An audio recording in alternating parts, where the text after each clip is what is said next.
उत्तर प्रदेश विधानसभा चुनाव 2027 की तैयारियों के बीच समाजवादी पार्टी अपने पीडीए यानी पिछड़ा दलित अल्पसंख्यक सामाजिक समीकरण को और मजबूत करने की कोशिश कर रही है।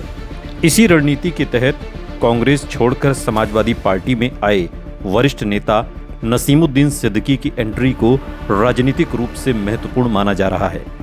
ये सवाल भी उठ रहा है कि क्या नसीमुद्दीन सिद्दीकी समाजवादी पार्टी के सबसे बड़े मुस्लिम चेहरों में रहे आजम खान की कमी को पूरी कर पाएंगे?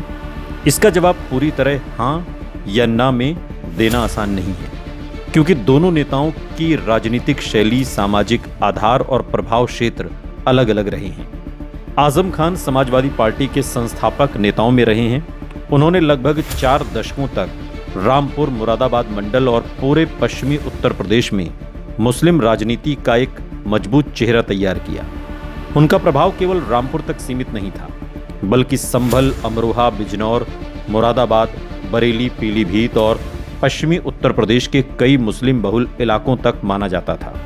वो केवल मुस्लिम नेता नहीं थे, बल्कि समाजवादी पार्टी के वैचारिक और संगठनात्मक स्तंभों में भी शामिल रहे। लगातार 10 बार विधायक चुने जाना और रामपुर में नवाब परिवार की राजनीति को चुनौती देना उनकी राजनीतिक ताकत का प्रमाण माना जाता है। पिछले कुछ वर्षों में आजम खान कानूनी मामलों, जेल और स्वास्थ्य संबंधी कारणों से सक्रिय राजनीति से काफी दूर रहे हैं। इससे समाजवादी पार्टी को विशेष रूप से पश्चिमी उत्तर प्रदेश में एक बड़ा राजनीतिक शून्य महसूस हुआ। पार्टी के पास ऐसा कोई दूसरा मुस्लिम नेता नहीं था जिसकी पहचान पूरे प्रदेश में आजम खान जैसी हो। यही कारण है कि मुस्लिम नेतृत्व के नए चेहरे की तलाश लगातार चल रही थी। ऐसे समय में नसीमुद्दीन सिद्दीकी का समाजवादी पार्टी में शामिल होना केवल एक नेता का दल बदल नहीं, बल्कि एक राजनीतिक कदम माना जा रहा है। नसीमुद्दीन सिद्दीकी का राजनीतिक अनुभव 3 दशकों से अधिक का है। वो बहुजन समाज पार्टी के संस्थापक नेताओं में रहे, मायावती सरकार में कई महत्वपूर्ण मंत्रालय संभाले और लंबे समय तक बीएसपी के सबसे प्रभावशाली मुस्लिम चेहरे रहे।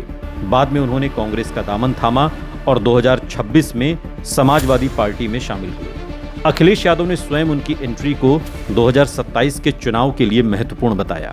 हालांकि ये समझना जरूरी है कि नसीमुद्दीन सिद्दीकी का प्रभाव आजम खान की तरह किसी एक क्षेत्र में अत्यधिक केंद्रित नहीं है। उनका प्रभाव मुख्य रूप से बुंदेलखंड, बांदा, चित्रकूट, हमीरपुर, महोबा, इसके अलावा अवध के कुछ हिस्सों, प्रयागराज मंडल, फतेहपुर, कानपुर देहात, उन्नाव और बीएसपी संगठन के पुराने नेटवर्क वाले क्षेत्रों में माना जाता है। बीएसपी में रहते हुए उन्होंने पूरे प्रदेश में संगठन खड़ा किया था, इसलिए उनके व्यक्तिगत संपर्क आज भी कई जिलों में मौजूद हैं। आजम खान और नसीमुद्दीन सिद्दीकी के बीच सबसे बड़ा अंतर उनकी राजनीति की शैली में है। आजम खान जनसभाओं, तीखे भाषणों और करिश्माई नेतृत्व के लिए जाने जाते रहे। उनका व्यक्तिगत वोट बैंक भी मजबूत रहा। दूसरी ओर नसीमुद्दीन सिद्दीकी को संगठन खड़ा करने, पर्दे के पीछे रणनीति बनाने और विभिन्न सामाजिक समूहों के बीच समन्वय स्थापित करने वाला नेता माना जाता है। इसलिए नसीमुद्दीन सिद्दीकी को आजम खान का प्रतिस्थापन कहना सही नहीं होगा, लेकिन उन्हें समाजवादी पार्टी के मुस्लिम नेतृत्व का एक नया स्तंभ जरूर माना जा सकता है। समाजवादी पार्टी की पीडीए रणनीति के संदर्भ में नसीमुद्दीन सिद्दीकी की भूमिका और भी महत्वपूर्ण हो जाती है। पीडीए का उद्देश्य केवल यादव और मुस्लिम वोटों तक सीमित रहना नहीं, बल्कि दलित, पिछड़े और अल्पसंख्यक वर्गों के बीच व्यापक सामाजिक गठबंधन बनाना है। नसीमुद्दीन सिद्दीकी का बीएसपी के साथ लंबा अनुभव उन्हें दलित समाज के कई नेताओं और कार्यकर्ताओं से जोड़ता है।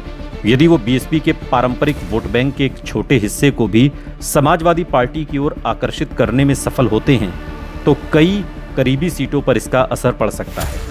मुस्लिम राजनीति के दृष्टिकोण से देखें तो आजम खान का प्रभाव विशेष रूप से पश्चिमी उत्तर प्रदेश में भावनात्मक और राजनीतिक दोनों स्तरों पर रहा है।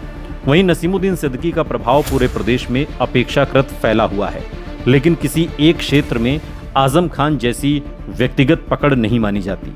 इसलिए पश्चिमी उत्तर प्रदेश में आजम खान की कमी पूरी तरह भर पाना उनके लिए आसान नहीं होगा। फिर भी समाजवादी पार्टी को नसीमुद्दीन सिद्दीकी से कई राजनीतिक लाभ मिल सकते हैं। पहला, मुस्लिम समाज के एक वरिष्ठ और अनुभवी चेहरे का पार्टी के साथ जुड़ना। दूसरा, बीएसपी के पुराने संगठन और कार्यकर्ताओं तक पहुंच। तीसरा, बुंदेलखंड और मध्य उत्तर प्रदेश में संगठनात्मक मजबूती। चौथा, कांग्रेस छोड़कर उनके आने से विपक्षी राजनीति में समाजवादी पार्टी की स्थिति मजबूत होने का संदेश। 2027 के चुनाव में जिन क्षेत्रों में नसीमुद्दीन सिद्दीकी अपेक्षाकृत अधिक उपयोगी साबित हो सकते हैं, उनमें बांदा, चित्रकूट, महोबा, हमीरपुर, फतेहपुर, प्रयागराज, कौशाम्बी, उन्नाव, कानपुर मंडल के कुछ हिस्से, लखनऊ मंडल के कुछ क्षेत्र और अवध क्षेत्र की मिश्रित आबादी वाली सीटें शामिल हो सकती हैं। वहीं पश्चिमी उत्तर प्रदेश में उनकी भूमिका संगठनात्मक और प्रचार तक सीमित रह सकती है। क्या वो आजम खान की कमी को पूरा कर देंगे? पूरी तरह से।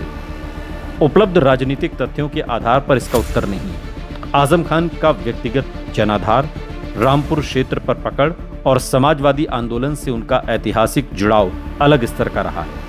लेकिन यदि प्रश्न ये हो कि क्या नसीमुद्दीन सिद्दीकी समाजवादी पार्टी के मुस्लिम नेतृत्व को नई ऊर्जा दे सकते हैं, बीएसपी के पुराने नेटवर्क से संपर्क बना सकते हैं और पीडीए रणनीति को मजबूत कर सकते हैं, तो इसका उत्तर काफी हद तक सकारात्मक माना जा सकता है। कुल मिलाकर समाजवादी पार्टी 2027 के चुनाव में किसी एक बड़े मुस्लिम चेहरे पर निर्भर रहने की बजाय कई क्षेत्रीय नेताओं के सहारे आगे बढ़ने की रणनीति अपनाती दिखाई दे रही है।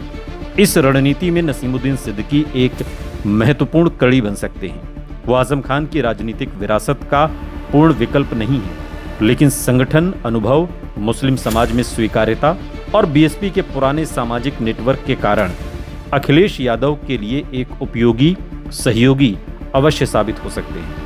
चुनावी दृष्टि से इसका वास्तविक प्रभाव उम्मीदवार चयन, स्थानीय गठबंधन, चुनाव प्रचार और मतदाताओं के अंतिम रुझान पर निर्भर करेगा।